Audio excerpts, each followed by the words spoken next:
नमस्कार, कृषि जागरण में आप सभी का स्वागत है। मैं हूं आपके साथ रूबी चक्रवर्ती और आज के क्विज कंपटीशन के सवाल के लिए हमारे साथ आखिरी तक बने रहे। बढ़ेंगे हेडलाइंस की ओर। राष्ट्रपति द्रौपदी मुर्मू ने आज 11 बच्चों को प्रदान किया राष्ट्रीय बाल पुरस्कार।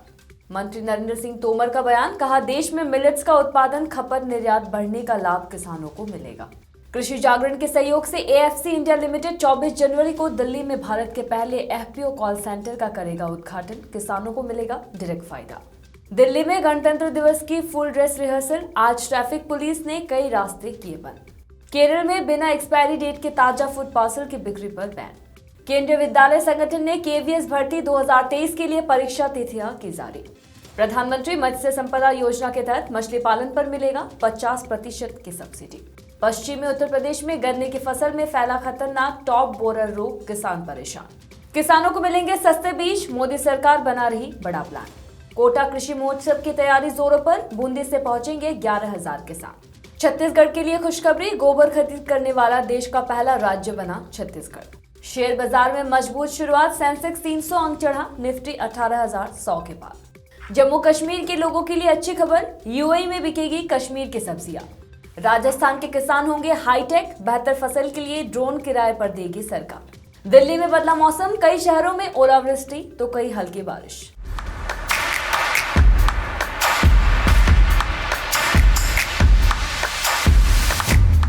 बढ़ेंगे खबरों की ओर। राष्ट्रपति द्रौपदी मुर्मू सोमवार को विज्ञान भवन में 11 बच्चों को उनकी असाधारण उपलब्धियों के लिए प्रधानमंत्री राष्ट्रीय बाल पुरस्कार प्रदान किया। वही पुरस्कृत होने वाले बच्चे में 6 लड़के और 5 लड़कियां हैं। हर बच्चे को एक पदक, 1 लाख रुपए और एक प्रमाण पत्र प्रदान किया गया है। बता दें कि केंद्र सरकार बच्चों को उनकी असाधारण उपलब्धियों के लिए पीएमआरबीपी पुरस्कार प्रदान करती है और ये पुरस्कार 5 से 18 साल तक के बच्चों को एक कला एवं संस्कृति, बहादुरी, नवाचार, शिक्षा, सामाजिक सेवा और खेल क्षेत्र में उनके उन असाधारण उपलब्धियों के लिए दिया जाता है जो राष्ट्रीय स्तर पर मान्यता देने के योग्य है। इस साल वीरता में 1, नवाचार में 2, समाज सेवा में 1 और खेल क्षेत्र में 3 प्रधानमंत्री राष्ट्रीय बाल पुरस्कार प्रदान किए गए हैं। केंद्रीय कृषि एवं किसान कल्याण मंत्री नरेंद्र सिंह तोमर ने कहा कि देश के छोटे किसानों के प्रति प्रधानमंत्री नरेंद्र मोदी अत्यधिक संवेदनशील है। मोदी ने दूरदृष्टि के साथ मिलेट्स के विषय को संयुक्त राष्ट्र संघ में उठाया, जहां भारत सरकार के प्रस्ताव का 72 देशों ने समर्थन किया है और संयुक्त राष्ट्र की घोषणा के अनुरूप अब वर्ष 2023 को अंतर्राष्ट्रीय मिलेट ईयर के रूप में भारत की अगुवाई में मनाया जा रहा है। इसके पीछे मिलेट्स का उत्पादन, उत्पादकता, प्रोसेसिंग और निर्यात बढ़ाना सरकार का मुख्य उद्देश्य है, जिससे देश के किसानों को ही फायदा मिलेगा। केंद्रीय मंत्री तोमर ने ये बात बेंगलुरु में मिलेट्स एवं जैविक उत्पादों पर आधारित इंटरनेशनल ट्रेड फेयर के समापन समारोह में मुख्य अतिथि के रूप में कही है। कृषि जागरण के सहयोग से एएफसी इंडिया लिमिटेड 24 जनवरी 2023 को भारत का पहला एफपीओ कॉल सेंटर शुरू करने के लिए पूरी तरह से तैयार है। जैसा कि हम देखते हैं कि अधिक किसान उत्पादक संगठनों की शुरुआत के कारण भारतीय कृषि क्षेत्र और ज्यादा विकसित हो रहा है, इसलिए एफपीओ को बढ़ाने में मदद करना समय की मांग है। ये गेम चेंजर पहले केवीकी, राज्य कृषि विश्वविद्यालयों, केंद्रीय कृषि विश्वविद्यालयों और सब्जेक्ट मैटर स्पेशलिस्ट से उपलब्ध संसाधनों के साथ एक प्रश्न समाधान समिति के रूप में कार्य करती है। इस परियोजना के माध्यम से कृषि जागरण और एएफसी का उद्देश्य एफपीओ को अपने संगठनों के सुचारू कामकाज के लिए सर्वोत्तम समाधान खोजने में मदद करना है। कॉल सेंटर गठन, पंजीकरण, व्यवसाय योजना, आरओसी से संबंधित मुद्दों, वैधीकरण, उत्पादन, खरीद जैसे मुद्दों के लिए मार्गदर्शन प्रदान करता है। वही बता दें कि इस कार्यक्रम में मुख्य अतिथि के तौर पर Vijayalakshmi Nadindla, IAS joint secretary marketing, government of India, minister of agriculture, वही एएफसी के एमडी मशार वेलापुरत इस कार्यक्रम में मौजूद रहेंगे। वही एफपीओ लॉन्च को लेकर कृषि जागरण के editor in chief MC Dominic ने क्या कुछ कहा है, वो हम आपको सुनाते हैं। Tomorrow will be a historical day, especially in the history of FPOs in India. Krishi Jagaran and Agriculture Finance Corporation together is launching the first ever FPO call center.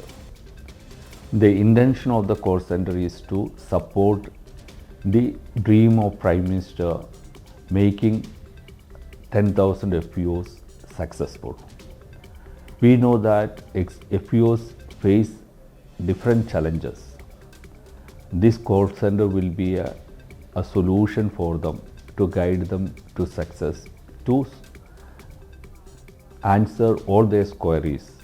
We have developed a system where we have experts to answer their queries and make them successful. Let us together make this effort of Krishi Jayaran and the AFC as successful, and let the FPOs become a big enterprise in Indian business. वही इस बीच कृषि जागरण के COO doctor Pant ने क्या कुछ कहा है वो हम आपको सुनाते हैं। प्रयास हमारा यह है कि फार्मर प्रोड्यूसर ऑर्गेनाइजेशन की जितनी सारी क्वेरीज होगी उस क्वेरी को हम इस फार्मर प्रोड्यूसर ऑर्गेनाइजेशन के कॉल सेंटर के माध्यम से करेंगे। इसकी ब्यूटी यह है कि हमने इसमें एक स्पेशल फॉर्मेशन किया हुआ है, इसमें क्वेरी रिजॉल्व कमेटी है। क्वेरी रिजॉल्व कमेटी बेसिकली अगर कोई क्वेरी आती है, एक स्टेज में इसका रिप्लाई नहीं जाता है तो हमने उसको सेकंड स्टेज में उसको एस्केलेट करेंगे और जहां पर फार्मर की जो क्वेरी है वो रिजॉल्व करने की कोशिश करेंगे। अगर आप राष्ट्रीय राजधानी दिल्ली और NCR में रहते हैं तो घर से निकलने से पहले दिल्ली ट्रैफिक पुलिस द्वारा जारी रोड एडवाइजरी के बारे में जान लें। जी हां, गणतंत्र दिवस पैरेड की फुल ड्रेस रिहर्सल की वजह से दिल्ली में मार्ग बंद कर दिए गए हैं, तो कई रास्ते इससे प्रभावित हो सकते हैं। ऐसे में यात्रियों को घर से निकलने से पहले इसके बारे में जान लेना चाहिए। आज सोमवार को गणतंत्र दिवस पैरेड की फुल ड्रेस रिहर्सल आयोजित की जा रही है। ऐसे में इसके कारण लुटियन और मध्य दिल्ली के कई प्रमुख मार्गों पर यातायात बंद हो गई है।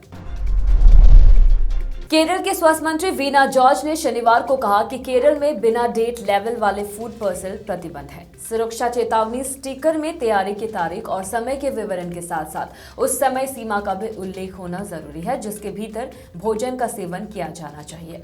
खाद्य सुरक्षा मानक विनियमों के अनुसार हाई रिस्क हाई फूड्स से संबंधित व्यंजन तैयार करने के 2 घंटे के भीतर खा लिए जाने चाहिए। यदि ऐसे खाद्य पदार्थों की डिलीवरी दूर स्थानों पर की जानी है तो उन्हें ले जाते समय 60 डिग्री सेल्सियस तापमान बनाए रखा जाना चाहिए। अगर आप सरकारी नौकरी की तलाश में हैं तो ऐसे में आपके लिए एक अच्छी खबर है। दरअसल केंद्रीय विद्यालय संगठन द्वारा KVS भर्ती 2023 के लिए परीक्षा तिथियां को जारी कर दी गई है। प्राथमिक शिक्षकों, अधिकारियों और कई अन्य पदों के लिए एक संभावित स्केड्यूल भी जारी हो गया है। उम्मीदवार आधिकारिक अधिसूचना के KVS वेबसाइट kvsangatan.nic.in पर आसानी से देख सकते हैं। आपकी जानकारी के लिए बता दें कि आधिकारिक अधिसूचना के आधार भर्ती परीक्षा 7 फरवरी से 6 मार्च 2023 तक आयोजित की जाएगी। इस हायरिंग ड्राइव से 6,990 खाली पदों को भरा जाएगा। इसके अलावा प्राथमिक शिक्षकों की भर्ती के लिए लिखित परीक्षा के लिए प्रवेश पत्र जल्द ही उपलब्ध करवाए जाएंगे। प्रधानमंत्री मत्स्य संपदा योजना के तहत राज्य सरकार किसान एवं निर्धन ग्रामीण पशुपालकों को मछली पालन के लिए करीब 50% तक सब्सिडी की सुविधा उपलब्ध करवा रही है। इसके अलावा सरकार का ये भी लक्ष्य है कि उन्हें आर्थिक मदद के साथ साथ नई तकनीकों से भी जोड़ा जाए ताकि ये अपनी आय को डबल कर मुनाफा कमा सके। सरकार के द्वारा जारी किए गए नोटिफिकेशन के अनुसार एरिएटर की स्थापना करने पर लगभग 40,000 रुपए तक का खर्च आता है। इस खर्च पर सरकार की तरफ से 50% तक का अनुदान दिया जाता है। बता दें कि अनुदान भी विभिन्न लोगों के लिए अलग अलग तय किया गया है, जैसे कि राज्य की महिलाओं को इस योजना के तहत 60% तक अनुदान और वही अन्य वर्ग के ग्रामीण लोगों को 40% तक अनुदान की राशि दी जाती है। पश्चिमी उत्तर प्रदेश में गन्ने की फसल में टॉप बोरर नामक रोग फैलता ही जा रहा है, जिसके कारण किसानों को 100 की एकड़ से भी अधिक गन्ने की फसल 45% तक बर्बाद हो चुकी है। किसानों ने बताया कि यह रोग गन्ने की ऊपरी पत्तियों में लगता है और धीरे धीरे जड़ तक पहुंचकर गन्ने को 45% तक बर्बाद कर देता है।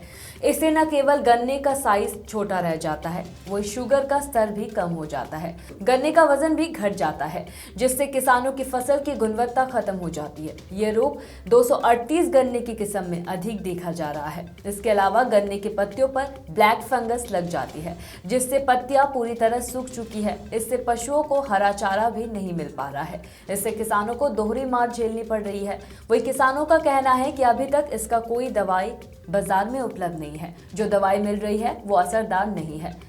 वही गन्ने में फैले इस रोग ने पश्चिमी उत्तर प्रदेश के किसानों की कमर तोड़ दी है। वही हमारे संवाददाता ने जब विभागीय अधिकारी से बात करने की कोशिश की तो उन्होंने बात करने से मना कर दिया है। प्रधानमंत्री नरेंद्र मोदी की सरकार ने किसानों की आय दोगुनी करने का लक्ष्य रखा है। इसके लिए अब सरकार ने एक बड़ा प्लान बनाया है, जिससे किसानों को सस्ते बीज मिलेंगे और देश का एक्सपोर्ट भी बढ़ेगा। देश में खेती किसानी को बेहतर बनाने के लिए केंद्र की मोदी सरकार लगातार काम कर रही है। किसानों की मदद के लिए सरकार ने सॉइल हेल्थ कार्ड, कृषि फसल बीमा, पीएम किसान जैसी कई योजनाएं चलाई है। अब सरकार ऐसा कुछ करने जा रही है जिससे न सिर्फ किसानों को सस्ते और बढ़िया क्वालिटी के बीज मिल सकेंगे, बल्कि देश का एक्सपोर्ट भी बढ़ेगा। कोटा के दशहरा मैदान में 24 और 25 जनवरी को कृषि महोत्सव आयोजित किया जाएगा। वो इसमें बूंदी जिले के 11,000 किसान भाग लेंगे। मेले में जाने वाले किसानों के आने जाने और खाने पीने की निःशुल्क व्यवस्था रहेगी।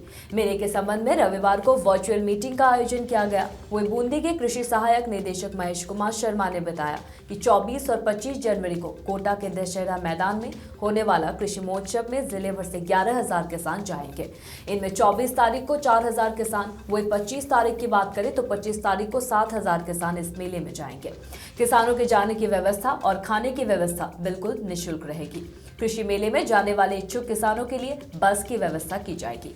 इस संबंध में इच्छुक किसान कृषि पर्यवेक्षकों से संपर्क कर सकते हैं। सभी कृषि पर्यवेक्षकों के अपने क्षेत्र में ड्यूटी लगा दी गई है। वहीं इच्छुक कृषक अपना ऑनलाइन रजिस्ट्रेशन भी करवा सकता है। कृषि स्टार्टअप मेले में कृषि से जुड़ी नई तकनीक, ऑर्गेनिक खेती, वही कृषि बेस्ट उत्पादों के संबंध में विशेषज्ञ किसानों को प्रशिक्षण देंगे।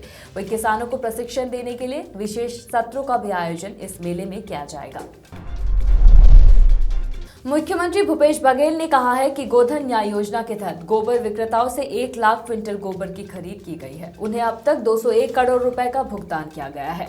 गोबर से वर्मी कोऑपरेट तैयार करने में लगभग 80,000 महिलाओं को रोजगार भी मिल रहा है। छत्तीसगढ़ देश का पहला राज्य है जहां गोबर की खरीद हो रही है। गोधन न्याय योजना गाँव में सामाजिक आर्थिक परिवर्तन का माध्यम बन गया है।